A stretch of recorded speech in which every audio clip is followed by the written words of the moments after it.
আজকে কিছু তিতা সত্য কথা বলি, কথাগুলো শেষ পর্যন্ত শুনে যাবেন। আওয়ামী লীগকে প্রথম পূর্ণবাসন কে করেছিলেন জানেন? আওয়ামী লীগকে প্রথম পূর্ণবাসন করেছিলেন শহীদ প্রেসিডেন্ট জিয়াউর রহমান। বিনিময়ে তিনি শহীদ হলেন। আওয়ামী লীগকে দ্বিতীয়বার পূর্ণবাসন করেছিলেন জাতীয় পার্টি।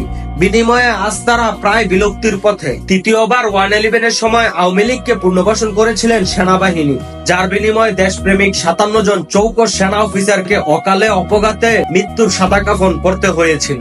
তাই বলে চতুর্থবার আওয়ামী লীগকে কেউ পূর্ণবাসন করার মতো দুঃসাহস দেখাবেন না। বিষয়টি সকল রাজনৈতিক দলকে গভীরভাবে উপলব্ধি করে সঠিক ও নির্ভুল বাস্তবসম্মত উপস্থাপনা করে জাতিকে সতর্ক করতে হবে। সেই সাথে বাংলাদেশের জনগণকে বুঝতে হবে আওয়ামী লীগ কোনো রাজনৈতিক দল নয়। এটি ভারতের একটি গোয়েন্দা সংস্থার কর্তৃক পরিচালিত একটি এজেন্ট, যারা ইসলাম বিরোধী কর্মকাণ্ড এবং ভারতের স্বার্থ রক্ষা ও সুরক্ষায় কাজ করে চলেছে সর্বদা, এবং কি তারা এটাই করে থাকে।